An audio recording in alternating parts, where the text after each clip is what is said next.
Yo, what's going on, guys? You got Glop, and today I'm bringing you coverage of Week 10 of Season 12 of the DGBA. If you guys have been enjoying the Draft League content and you're excited for more, please make sure to show your support by dropping a fat-ass like on the video. For those of you who are not interested in the Team Builder section, on screen now and down in the description, you're going to see a link to that timestamp so you can jump right to the battle. And for those who are interested, let's go ahead and jump right into this thing. We are going up against fellow coach Ishan, and they have a roster consisting of Tapu Koko, Excadrill, Slowbro, Zarude, Gigalith, Wheezing Galar, Pidgeot Mega, Cryogonal, Delphox, Heracross, and Sceptile. So, upon initial glance, the biggest threats that jumped out to me were going to be the Tapu Koko and the Pidgeot Mega. Both of them are incredibly threatening with their good speed control, as well as the power that they bring to the table.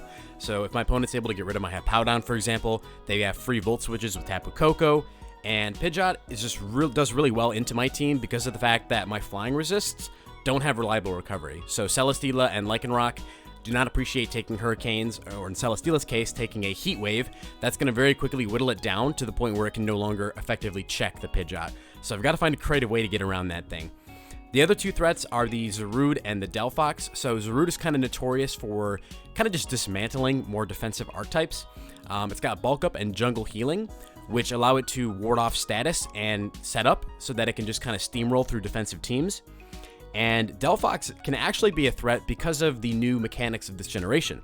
So with Heavy Duty Boots, it ignores entry hazards, and with the removal of Pursuit, I have no way to kind of keep that thing on lockdown. So if Pursuit was in the game, for example, I probably would have just brought Muck. It would have been a no-brainer. But because of that, I didn't feel it was worthwhile to bring that member this week. So I've got to make sure that I play around the Delphox intelligently as well. So knowing that, I figured that the first member I'd want to bring here would be my Starmie. And Starmie does exceptionally well in this matchup because of its ability to check the Delphox while also threatening a 2-hit KO on every Pokemon on their team. So I've got enough speed here to outspeed max speed Zarude, and we're using Life Orb Analytic. Now, for those who don't know, Analytic, of course, powers up your moves if you go second, but it also powers up moves if you predict a switch. So if they switch out, for example, right, you get the 1.3 power boost. So with Life Orb, that makes our attacks incredibly threatening into their roster. The only things that can maybe avoid a 2-hit KO would be like an Assault Vest Zarude or an Assault Vest Slowbro. But either of those is great news for us because that means that those two Pokemon are not running a recovery move, and it makes them much easier to whittle down over the course of the battle, meaning that Lycanroc's going to have a lot easier of a time cleaning up the remainder of the team. Now, we have Hippowdon here as our second member. Pretty standard set in this guy. We've got Toxic, Earthquake for our stab, Slack Off to keep ourselves healthy, and then of course we have Stealth Rock for residual damage, while also limiting the usefulness of our opponent's Pidgeot. Now, the spread here is kind of crazy. Normally you've seen me use, physically defensive Hippowdon, but we're using specially defensive Hippowdon. And as you can see here, it's kind of like a ghetto check to the Pidgeot Mega. So this is a modest Hurricane, and as you can see, we actually avoid the 2-hit KO while leftovers are on us. So that is quite nice. Now, I say ghetto check because if Hurricane gets a confusion and we hit ourselves in confusion, we're pretty much dead. So it's not the most reliable answer, but it's at least something. And like I said, I kind of have to be creative with how I get around this Pidgeot. So Toxic is nice because, of course, with Pidgeot's no guard, if we can land a Toxic on it, that's going to limit its effectiveness, and we are always guaranteed to hit thanks to its no guard.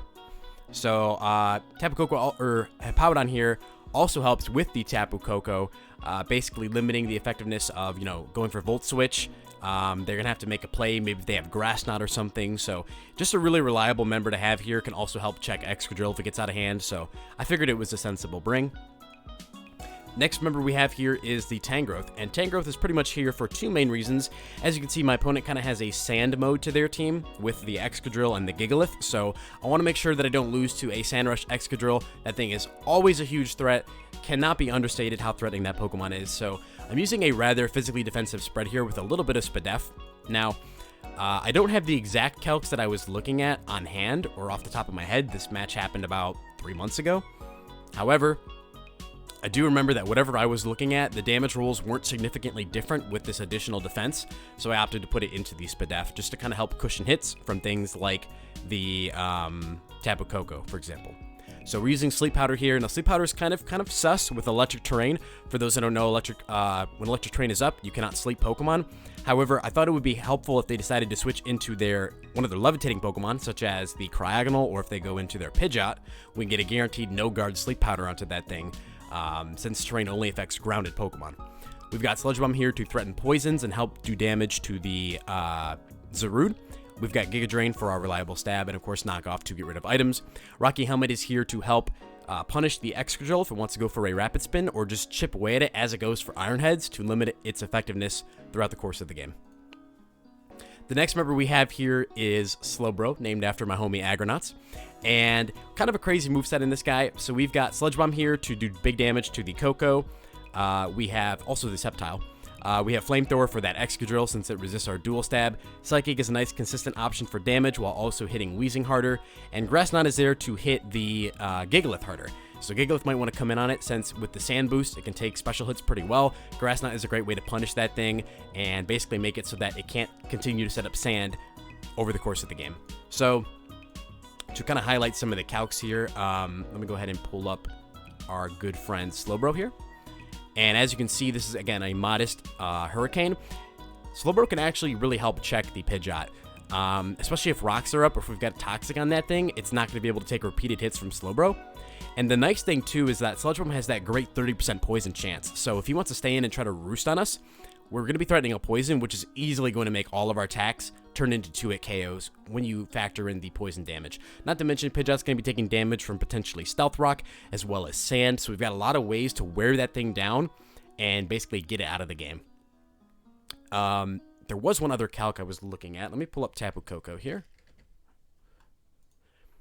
Yes, so with this spread here, we actually can avoid a 2-hit KO from Choice Specs Tapu Koko. Now, I don't think they would bring this, but just in case they do, we do have the appropriate defensive investment to take that on. And as you can see here, Sludge Bomb, if they're no bulk, going to be a guaranteed OHKO. Now, I imagine they might have some HP investment, but of course, with, again, those factors such as poison, sand, hazards, very likely that Tapu Koko is going to go down to 1 Sludge Bomb. Now, the next member I have here is my Moltres, and Moltres does a few things for us. It's mostly just here as a utility mon. We've got Flamethrower, of course, as our obligatory stab. We've got U-Turn for momentum, Roost, and Defog. So, of course, we can clear away hazards such as Toxic Spikes from Weezing if Slowbro goes down, or just getting rid of rocks from that Gigalith or Excadrill. We've actually got enough speed here to outspeed max speed Excadrill outside of Sand. So if they're Jolly max speed, we'll outspeed them by 1 point. The rest is put into our defense here just to kind of help cushion attacks from maybe the Zarude or the Excadrill if it's using Iron Head and not Rock Slide for some reason. Also kind of helps with the Heracross as well. And running U-Turn here, again, as a sort of way to really support the team because, as you can see, Delphox, as I mentioned earlier, is a huge threat. So if I'm able to come in on that thing and then U-Turn out as it goes for maybe a Calm Mind or a Psychic move, that's going to allow us to get a safe switch here into our last member, which is Lycanroc.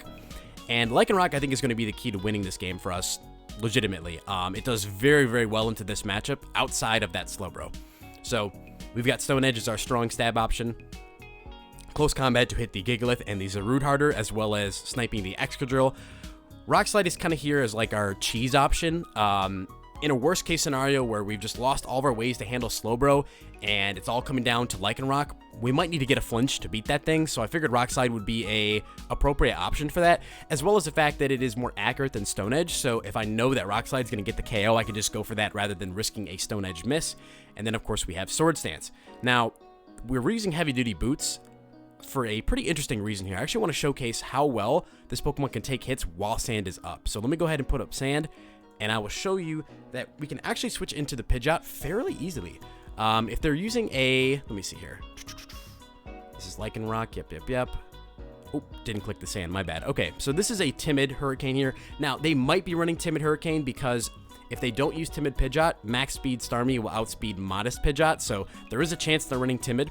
Now, if they're running Timid, of course, with Boots, we're going to be ignoring entry hazards, meaning that while Sand is up, it's actually not even a 3-hit KO with Hurricane. And of course, if they are using Modest, they are going to be able to get that 3-hit KO. However, again, this is accounting for Sand being up. And if Sand is up, we're always going to be faster thanks to our Sand Rush ability. So we can always threaten that thing out with a Stone Edge, which can't miss thanks to Nose Guard. or even Rock Slide, I guess if we want to conserve Stone Edge PP, maybe for the Slowbro later, but either way, you can see here that we actually take hits fairly well from the Pidgeot thanks to Boots, and I did think that that would be very valuable because if they get up T-Spikes and Slowbro goes down, I can't afford to have this Pokemon get poisoned. I need it to win the game, so having Boots on there is just a nice cushion to kind of prevent against that. And I didn't really think that Life Orb would make any difference in terms of our damage rolls or effectiveness in terms of, you know, our damage output, so I felt that Heavy Duty Boots would be the most sensible option. So that's our team recap, and without any further ado, let's go ahead and jump right into the battle. Alright guys, and we are here for the battle. So looking at the roster that Ishan has brought, pretty happy with this. There's no Slowbro, no Zarude, so I don't have to worry about either of those things being an annoyance to my Lycanroc. However, of course, there is that Delphox, the Pidgeot, and the Koko, which we addressed were going to be huge threats in the Team Builder section, so gotta make sure I play smartly around those. He's got the Sand Core with Gigalith and Excadrill, and then there is the Sceptile there, which I'm assuming is going to be a late game cleanup kind of thing. It has the probably Electric Seed and Unburden, so for those who don't know, Unburden is an ability that doubles your speed when your item is consumed, and Electric Seed is an item that goes off when you're sent out in electric terrain, gives you a defense boost, so you could get a defense boost and double your speed in one turn. Kind of scary.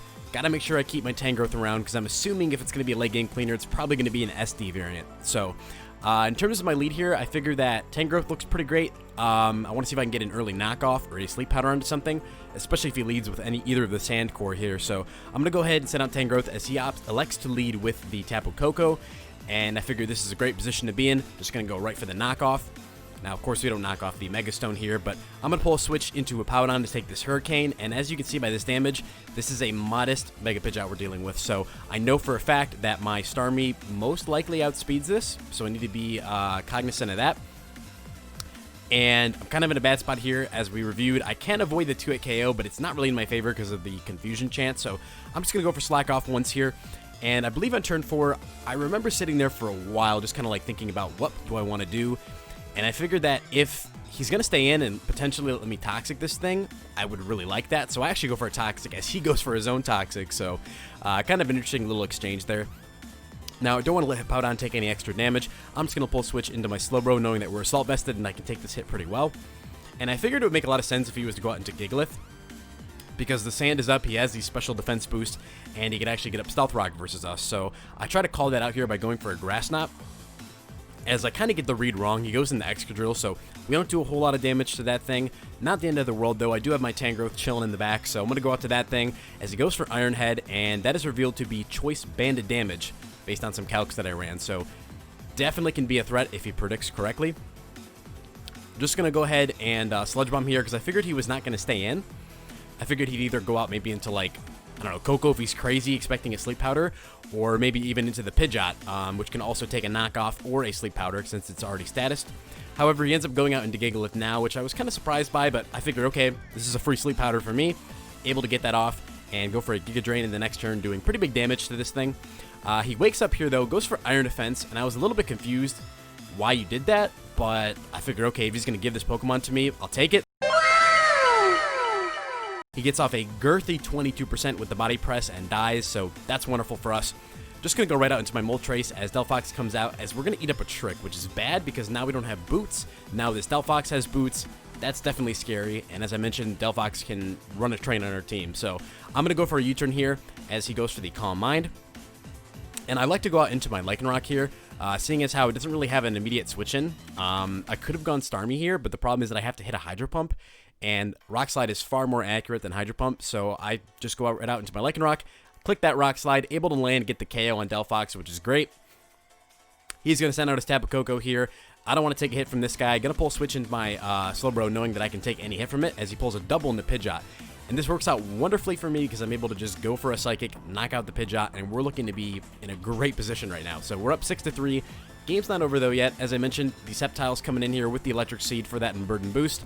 And I acknowledge that right here I cannot afford to let this guy set up for free. So if Slowbro has to go down, so be it. I don't want to lose to a setup Sceptile. So I'm going to stay in and go for the Sludge Bomb, which denies it free setup.